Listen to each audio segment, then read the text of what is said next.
बिस्मिल्लाहिर्रहमानिर्रहीम। अस्सलाम वालेकुम।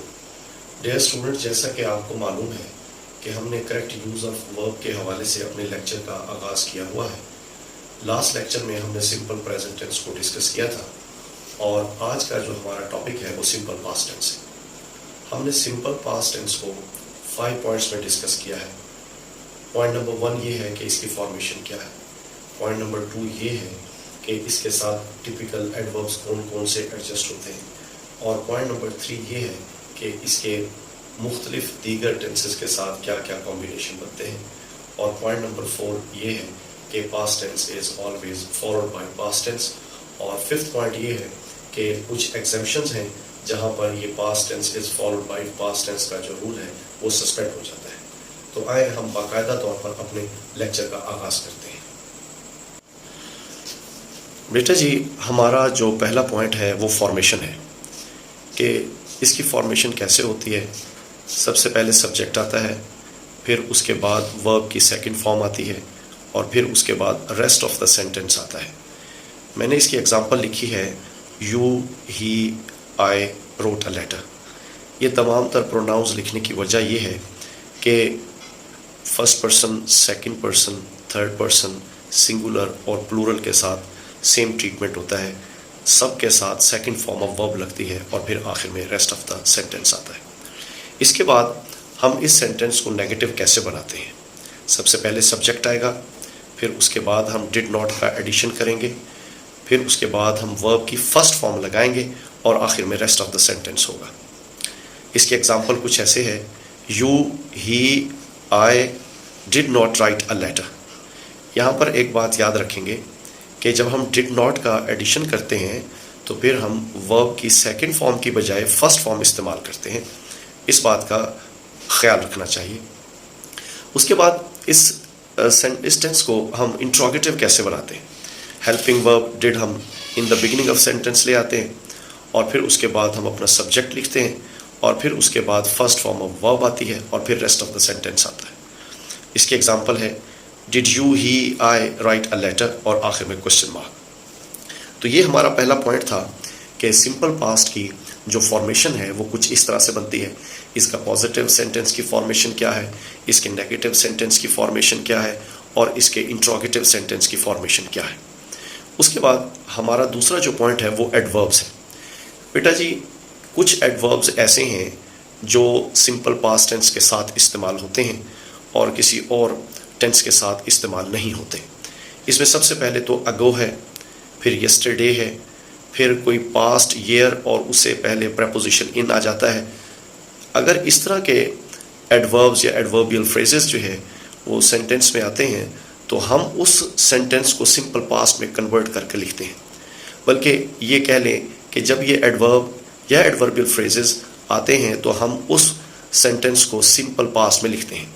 इसी तरीके से प्रीवियस आ जाए या लास्ट आ जाए और लास्ट के बाद कोई भी टाइम एक्सप्रेशन आ जाए, लास्ट मिनट से लेकर के लास्ट सेंचुरी तक, last day, last week, last hour, last day, last month, last year, last class, last session, last evening, last morning etcetera कि अगर कुछ भी ऐसे आएगा तो हम उस सेंटेंस को सिंपल पास्ट में लिखेंगे। फिर उसके बाद ऑल द डे लॉन्ग, ये जो एडवर्बियल फ्रेज है अगर ये आ जाता है तब भी हम उस सेंटेंस को सिंपल पास्ट में लिखते हैं। बेटा जी, अगर आप इन एडवर्ब्स को देखें, ये तमाम तर एडवर्ब्स जो हैं वो डेफिनेट टाइम को शो करते हैं और यही सिंपल पास्ट की जो डोमिनेंट फीचर है कि ये अपने साथ एक डेफिनेट टाइम लेता है। जहाँ पर भी डेफिनेट टाइम आएगा हम उस सेंटेंस को सिंपल पास्ट में लिखेंगे। फॉर एग्जाम्पल, अगर मैं कहूँ कि 30 मिनट्स एगो, इसका मतलब ये है कि अब से 30 मिनट पहले, ये बात डिफाइन हो गई।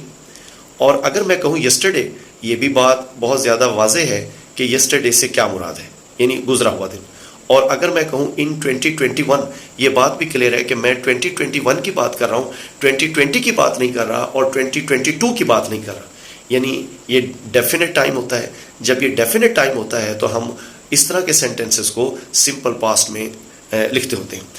बेटा जी, ये जो एडवर्ब्स हैं, या मैं इनको सिंपली कह लूँ कि ये जो वर्ड्स हैं ये हमारे लिए बड़े क्लियर कट मार्कर्स हैं और हमारे लिए बहुत बड़ा क्लू है कि जिनकी मदद से हम अपने सेंटेंस को सिंपल पास्ट में लिखते हैं। तो जब हमें अगर स्टूडेंट्स इन मार्कर्स को और इन एडवर्ब्स को जहन में रख ले तो उनके लिए इस टेंस को डील करना बहुत ज़्यादा आसान हो जाता है। तो आप जितने भी टेंसेस को जो है वो गो थ्रू करेंगे, हर टेंस के साथ कोई ना कोई पर्टिकुलर एडवर्ब या पर्टिकुलर वर्ड ज़रूर आते हैं जो हमें गाइड करते हैं कि हमने इस सेंटेंस को किस टेंस में कन्वर्ट करके लिखना है। तो ये हमारे एडवर्ब्स थे। ये इंपॉर्टेंट पॉइंट है। अगर आप इनको भी अच्छे तरीके से प्रिपेयर कर लेते हैं और इनको क्रैम कर लेते हैं तो आपका सिंपल पास्ट टेंस जो है वो काफ़ी हद तक आसान हो जाता है। ये हमारा पॉइंट नंबर 2 था। अब हमारा पॉइंट नंबर 3 है पेयर्स। ये पेयर्स मैंने इस वजह से इसको हेडिंग दी कि सिंपल पास्ट टेंस कुछ टेंसेस के साथ पेयर बन करके आता है। सबसे पहला जो पेयर है जो हमने मेंशन किया है वो पास्ट कॉन्टिन्यूस है, यानी सिंपल पास्ट का पेयर बनता है पास्ट कॉन्टिन्यूस से। बेटा जी, एक आपकी एडवर्बियल क्लॉज होगी और उसके साथ सिंपल पास्ट होगा। जो वो क्लॉज होगी उसको पास्ट कॉन्टिन्यूस में हम मेंशन करते हैं और जो एडवर्बियल क्लॉज को सिंपल पास्ट कॉन्टिन्यूस में मेंशन करते हैं और जो इंडिपेंडेंट क्लॉज होगी हम उसको सिंपल पास्ट में मेंशन करते हैं। इसको समझने का एक और भी तरीका है कि पास्ट में 2 एक्शन जो है वो टेक प्लेस करते हैं। एक एक्शन जो है वो लॉन्गर होता है और एक एक्शन शॉर्टर होता है। लॉन्गर एक्शन को हम पास्ट कॉन्टिन्यूस में लिखते हैं और शॉर्टर एक्शन को हम सिंपल पास्ट में लिखते हैं। या एक और टेक्निक भी है इसको डिटेक्ट करने की कि अगर लॉन्गर एक्शन के दौरान कोई शॉर्टर एक्शन होता है तो हम शॉर्टर एक्शन को सिंपल पास्ट में लिखते हैं और लॉन्गर एक्शन को हम पास्ट कॉन्टिन्यूस में लिखते हैं। इसकी एग्जांपल है while I was going to college I met my school fellow। ये मैंने एक डायग्राम और एक पिक्चर जो है वो बनाई है।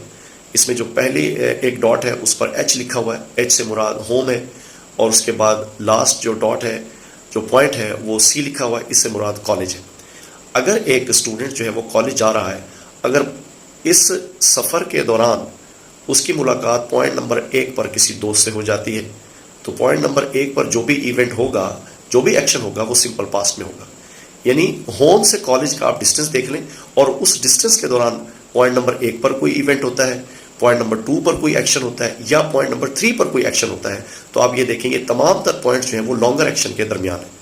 तो यानी इससे ये बात साबित होती है कि लॉन्गर एक्शन जो होता है उसको पास्ट कॉन्टिन्यूस में हम लिखेंगे और जो शॉर्टर एक्शन होता है उसको हम सिंपल पास्ट में लिखते हैं। एग्जामिनर क्या करेगा, आपको अगर वो इस तरह से सिंपल पास्ट को टेस्ट करना चाहेगा तो वो आपको पास्ट कॉन्टिन्यूस कंप्लीट दे देगा और जो नेक्स्ट पार्ट होगा उसको मिसिंग करेगा, फिल इन द ब्लैंक रखेगा। तो चूंकि जो पास्ट कॉन्टिन्यूस है ये हमारे लिए क्लू है, हमारे लिए लीड है, एक बहुत बड़ा हिंट है कि इसकी मदद से हम ये पहचान सकते हैं कि अगर पास्ट कॉन्टिन्यूस आया है तो इसके साथ अल्टीमेटली सिंपल पास्ट आएगा। और तो इस तरह से भी हम अपने सिंपल पास्ट को अटेम्प्ट कर सकते हैं। बेटा जी, हमारे पेयर्स का सिलसिला चल रहा था। हमने पेयर में पॉइंट 1 डिस्कस किया, अब हम पेयर में आ रहे हैं और पॉइंट 2 डिस्कस कर रहे हैं कि सिंपल पास्ट का एक और कॉम्बिनेशन बनता है पास्ट परफेक्ट के साथ। यानी इसके एग्जांपल है the teachers had reached the assembly before the peon rang the bell. Before the peon rang the bell second form of verb use हुआ है। तो इसके पेयर बनता है पास्ट परफेक्ट के साथ। अगर एग्जामिनर इस तरह से हमारा सिंपल पास्ट टेस्ट करना चाहेगा तो वो पास्ट परफेक्ट वाला सेंटेंस कंप्लीट दे देगा और जो नेक्स्ट पार्ट होगा उसको फिल इन द ब्लैंक रखेगा। तो अब हम जब पास्ट परफेक्ट आएगा तो उसकी हेल्प से हम ये पहचान लेंगे कि पास्ट परफेक्ट का जो कॉम्बिनेशन बनता है वो सिंपल पास्ट के साथ बनता है। तो यहाँ पर हम सिंपल पास्ट लिखेंगे। सम टाइम ऐसा होता है कि एग्जामिनर थोड़ा ट्रिकी क्वेश्चन दे देता है, वो जो सेकंड पार्ट होता है उसको फर्स्ट पोजीशन पे ले आता है और जो फर्स्ट पार्ट होता है उसको सेकंड पोजीशन पे ले आता है। बेटा जी, इनकी पोजीशन बेशक चेंज हो जाए लेकिन इन क्लॉजेज में इस्तेमाल होने वाले टेंसेस जो हैं वो सेम रहेंगे। आप बिफोर वाला पार्ट अगर पहले ले जाएं या सेकंड पोजीशन पर रखें उसमें सिंपल पास्ट ही इस्तेमाल होगा और बिफोर से के बगैर वाला जो पार्ट है, चाहे उसको फर्स्ट पोजीशन दें या उसको सेकंड पोजीशन दें, तो वहाँ पर जो है वो पास्ट परफेक्ट ही रहेगा। या इसको यूँ भी समझ लें कि ये दो एक्शंस हैं। अगर कोई एक्शन पहले टेक प्लेस करता है तो पहले होने वाले काम को हम पास्ट परफेक्ट से जाहिर करते हैं, और जो काम बाद में हुआ है उसको हम सिंपल पास्ट से जाहिर करते हैं। जैसे कि देखें, द टीचर्स है कि चपड़ासी के घंटी बजाने से पहले टीचर्स असेंबली में पहुंच चुके थे। तो कौन सा काम पहले हुआ है? टीचर्स असेंबली में पहले पहुंचे हैं। जो पहले काम हुआ है तो उसको हमने पास्ट परफेक्ट से लिखा हुआ है, और जो बाद में काम हुआ है उसको हमने सिंपल पास्ट में लिखा हुआ है। तो इस तरह से भी आपके करेक्ट यूज ऑफ वर्ब में क्वेश्चन आते रहते हैं। फिर उसके बाद सेकंड कंडीशनल, हमने कल फर्स्ट कंडीशनल को डिस्कस किया था, उसकी पेयरिंग को डिस्कस किया था। आज हम सेकंड कंडीशनल को डिस्कस करें। सेकंड कंडीशनल के दो पार्ट्स होते हैं। एक सिंपल वर्ड्स में बता रहा हूँ कि एक इफ़ वाला पार्ट होता है और एक इफ़ के बगैर वाला पार्ट होता है। अगर जो इफ़ वाला सेंटेंस है उसको हमने सिंपल पास्ट में लिखा है, इफ़ ही वर्कड हार्ड, और जो इफ़ के बगैर वाला पार्ट है उसको हमने वुड पास्ट में चेंज किया हुआ है। कहने का मतलब ये है कि जो इफ़ वाला पार्ट होगा उसको सिंपल पास्ट में लिखते होते हैं, और फिर उसी की मुनासबत से अगले पार्ट को भी पास्ट में कन्वर्ट कर देते हैं।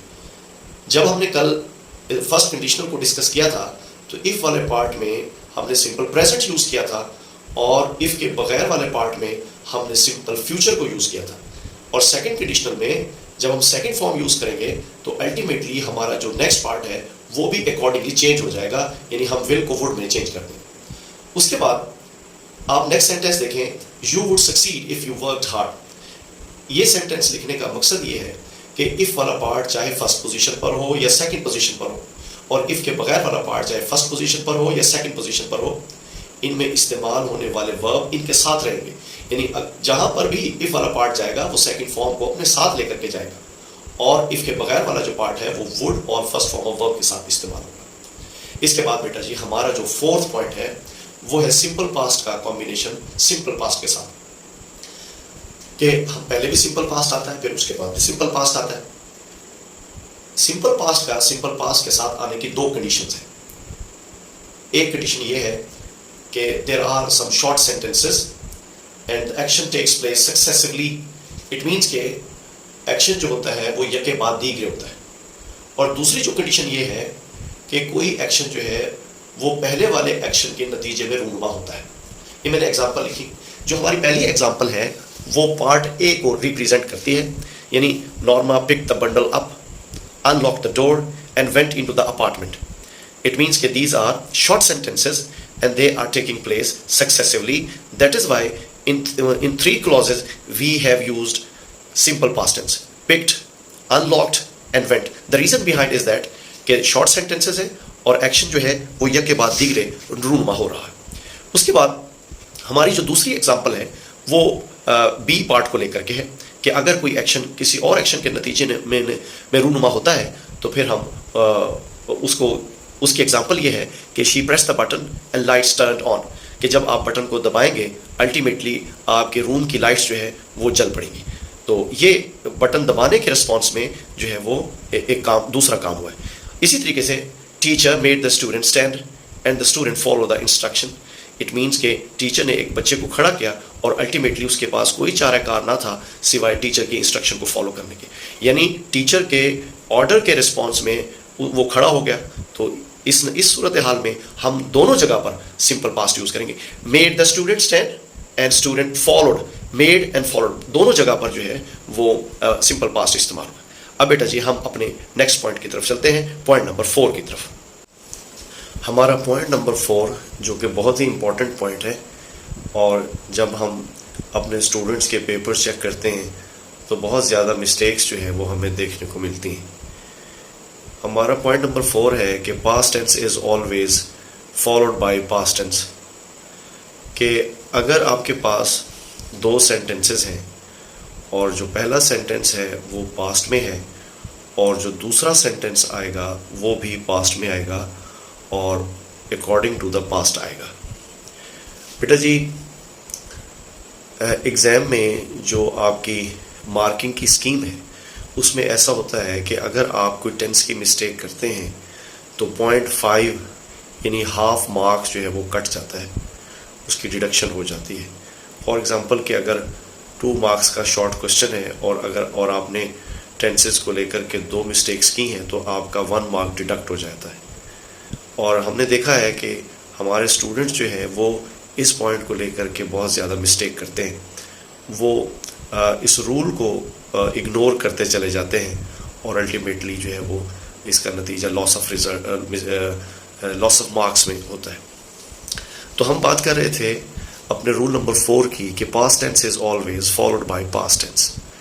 इसकी मैंने एग्जांपल लिखी है कि he said that he is ill. देखिए 2 पार्ट है, एक है ही सेड और दूसरा है ही इज़ इल। इसका तर्जमा अगर हम करें तो इसका तर्जमा ऐसे होगा, उसने कहा कि वो बीमार है। ठीक है, इस टेंस को लेकर के, इस पॉइंट को लेकर के जो हमें प्रॉब्लम होती है वो ये होती है कि हम उर्दू से इंग्लिश में सेंटेंस को ट्रांसलेट करते हैं कि उसने कहा कि वो बीमार है, he said that he is ill. ये हमने उर्दू को ट्रांसलेट किया इंग्लिश में और जिसकी वजह से मिस्टेक हुई, जबकि उर्दू के अपने रूल्स हैं और इंग्लिश लैंग्वेज के अपने रूल्स हैं कि जब आप उर्दू सेंटेंस को इंग्लिश में कन्वर्ट करते हैं तो फिर इंग्लिश के रूल वहाँ पर अप्लाई होंगे, ना कि उर्दू के। जैसे कि दूसरा सेंटेंस है he said that he was ill. He said second form use हुई और जो नेक्स्ट पार्ट है वहाँ पर हमने सेकेंड फॉर्म की वजह से उसको पास्ट टेंस में लिखा। He said that he would meet me soon, पीछे पास्ट टेंस है तो हमने विल को वुड में कन्वर्ट करके लिखा। तो बात यह है कि हमें ये चेंजेस लाजमी तौर पर करना पड़ती हैं। तो इस पॉइंट को जहन में रखने की बहुत ज़्यादा ज़रूरत है। अच्छा, अगर हम कहें कि he said that he was ill, तो इसकी ट्रांसलेशन भी यही है कि उसने कहा कि वो बीमार है। उर्दू में ट्रांसलेशन ऐसे ही होगी, लेकिन जब हम इसको इंग्लिश में कन्वर्ट करेंगे तो फिर इंग्लिश लैंग्वेज के रूल्स वहाँ पर अप्लाई होंगे और वो रूल ये है कि अगर फर्स्ट पार्ट में पास्ट टेंस होगा तो नेक्स्ट पार्ट में भी पास्ट टेंस होगा। तो हमने फिर पास्ट टेंस को देख करके अपनी चेंजेस करनी। अगर कैन होगा तो हमने उसको कुड में चेंज करना है, मे है तो माइट में, विल शेल है तो वुड में। अगर प्रेजेंट टेंस है और उसकी फॉर्म्स है, सिंपल प्रेजेंट है तो उसको पास्ट में, और प्रेजेंट कॉन्टिन्यूस है तो उसको पास्ट कॉन्टिन्यूस में, और प्रेजेंट परफेक्ट है तो उसको पास्ट परफेक्ट में, परफेक्ट कॉन्टिन्यूस है तो उसको पास्ट परफेक्ट कॉन्टिन्यूस में, और आगे जो फ्यूचर है विल और शेल आएगा तो हम उसको वुड में चेंज करते चले जाएंगे। ये चेंजेस हमने इस रूल के तहत लाजमी करनी है, अदरवाइज ये हमारी मिस्टेक होगी। बेटा जी, ये रूल बहुत इंपॉर्टेंट है, लेकिन समटाइम्स ये रूल भी सस्पेंड हो जाता है। कुछ ऐसी जगह हैं जहां पर ये रूल अप्लाई नहीं होता, इसका इस्तेमाल नहीं होता। कौन सी जगह हैं? अगर सेकंड पार्ट में यूनिवर्सल ट्रूथ आ जाता है, साइंटिफिक फैक्ट आ जाता है, कोई प्रोवर्ब आ जाता है, और पास्ट और प्रेजेंट के हवाले से कंपैरिजन आ जाता है, या फिर कोई कोटेड वर्ड सेंटेंसेस आ जाते हैं, तो ये रूल वहां पर सस्पेंड हो जाता है। For example, he said that sun rises in the east, ये एक यूनिवर्सल ट्रूथ है। तो यूनिवर्सल ट्रूथ होने की वजह से पास्ट की जो फॉर्म है वो इसके ऊपर अप्लाई नहीं होती, इसका टेंस के ऊपर कोई चेंज नहीं आएगा और ये टेंस सेम रहेगा। इसी तरीके से जो दूसरी एग्जांपल है, water boils at 100 degree centigrade, ये साइंटिफिक फैक्ट है। He said that water boils at 100 degree centigrade, it means कि it's a scientific fact, that is why that the past tense does not affect it. The third example is he said that haste makes waste. It's a proverb, and when it is a proverb, it does not take the effect of a past tense. Here again, the rule of past tense is always followed by past tense, suspends here. The next example is comparison है past का और present का. He was more active than he is now. माजी में वो active था और अब नहीं है, ठीक है, यानी अब की निस्बत वो माजी में ज्यादा एक्टिव था। तो पास्ट का और प्रेजेंट का कंपैरिजन, जब भी हम कंपेयर करेंगे तो 2 मुख्तलिफ टेंसेज आएंगे, तो जब 2 मुख्तलिफ टेंसेज आएंगे तो वहां पर भी ये रूल अप्लाई नहीं होता। और उसके बाद अगर एक सेंटेंस कोटेशंस में दिया हुआ है, कोटेड मार्क्स में दिया हुआ है, तो वहां पर भी हम अपनी मर्जी का टेंस इस्तेमाल कर सकते हैं और वहां पर ये रूल अप्लाई नहीं होता। ये रूल बहुत ज़्यादा इंपॉर्टेंट है, इसको देखने की बहुत ज़्यादा ज़रूरत है, स्टूडेंट्स को इस पर काम करने की बहुत ज़्यादा ज़रूरत है, और इसमें जो एक्सेप्शंस हैं उनको भी देखने की ज़रूरत है। अदरवाइज़ मोस्टली कॉमनली ये रूल जो है वो इस्तेमाल होता रहता है। बाज़ जगह ऐसी हैं जहाँ पर ये रूल अप्लाई नहीं होता, वो बातें मैंने सब आपके सामने मेंशन की हैं। बेटा जी, हमारा पॉइंट नंबर 6 और हमारा लास्ट पॉइंट है, इसमें मैंने एक कॉन्सेप्ट ऑफ पास्ट को डिस्कस करने की कोशिश की है कि हम पास्ट किसे कहते हैं। बच्चे इसको आंसर तो करते हैं, वो कहते हैं जो वक्त गुजरा हुआ हो, इस तरह की वो जनरल स्टेटमेंट जो है वो पास करते हैं। वो किसी हद तक ठीक होती है, उनको आइडिया भी होता है, लेकिन वो उसको प्रॉपरली थियराइज नहीं कर पाते। दूसरा क्वेश्चन ये है कि where do we use past tense, what are the exact situations when we are to use past tense. बेटा जी, बात ये है कि जो ह्यूमन एक्टिविटीज़ हैं वो टाइम बाउंड है। अगर आप अपनी किसी भी एक्टिविटी को देख लें तो हमने उसके लिए एक स्पेसिफिक टाइम जो है वो फिक्स किया होता है। अब फॉर एग्जांपल 60 सेकंड्स होते हैं तो 1 मिनट बनता है, और 60 मिनट्स होंगे तो 1 आवर, 24 आवर्स तो 1 day, 7 days a week, 4 days a month, 12 months a year and 12 years a decade, etc. ये देखिए, ये एक लिमिट है, एक फिक्सेशन है। जब ये किसी भी एक्टिविटी के लिए जो फिक्स टाइम गुजर जाता है, it becomes past, and whatever we have done in that particular time we use past tense. For example, हमारे कॉलेज की टाइमिंग है कि जो फर्स्ट पीरियड है वो 9 o'clock से स्टार्ट होता है और 9:50, ये फर्स्ट पीरियड के लिए टाइम फिक्स है। जैसे ही 9:51 होंगे तो फर्स्ट पीरियड जो है वो एंड होगा। अगर कोई हमसे पूछेगा कि what did you study in first period, what topic did you discuss in first period, you know that we have asked the question in simple past tense, and ultimately we have to respond in the same way while using the simple past tense. For example, we studied or we went through simple past tense and we discussed 6 points of simple past tense, and teacher assigned us a test as well. So you know that I have used 3 sentences, and all of the sentences are mentioned in simple past tense. College की timing है 9 o'clock से 2 o'clock तक। जब 9 o'clock से 2 o'clock spend हो जाते हैं, time over हो जाता है और टाइम 2:10 हो जाता है, तो फिर ये जो एक स्टडीज़ के लिए फिक्स टाइम था ये स्पेंड हो जाता है, और फिर ये हमारे माजी का हिस्सा हो जाता है। और फिर हमने 9 o'clock से लेकर के 2 o'clock तक जो कुछ भी किया होता है, हम उसकी कारगुजारी और उसमें होने वाले तमाम वाक़यात को सिंपल पास्ट का सहारा लेकर के बयान करते हैं। तो ये एक कॉन्सेप्ट है पास्ट टेंस का कि हमारी जितनी भी एक्टिविटीज़ हैं वो टाइम बाउंड होती हैं।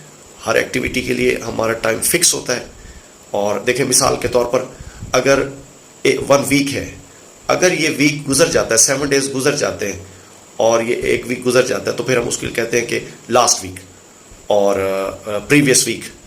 हमने जब सिंपल पास्ट का सेकंड पॉइंट डिस्कस किया था तो उसमें कुछ एडवर्बियल फ्रेजेस का जिक्र भी हमने किया था कि अगर प्रीवियस और लास्ट के साथ कोई भी टाइम एक्सप्रेशन आएगा हम उसको सिंपल पास्ट में कन्वर्ट करेंगे। तो बेटा जी, ये आज का आपका लेक्चर था। आज के लेक्चर के हवाले से अगर कोई भी पॉइंट आपको समझ नहीं आया, आप मुझसे कमेंट में पूछ सकते हैं। और अगर आज का लेक्चर आपके लिए हेल्पफुल था तो आप सब्सक्राइब करेंगे और बेल बटन को प्रेस करेंगे और अपने कोऑपरेशन को इसी तरीके से एक्सटेंड करते रहेंगे। Thank you. अल्लाह हाफिज़।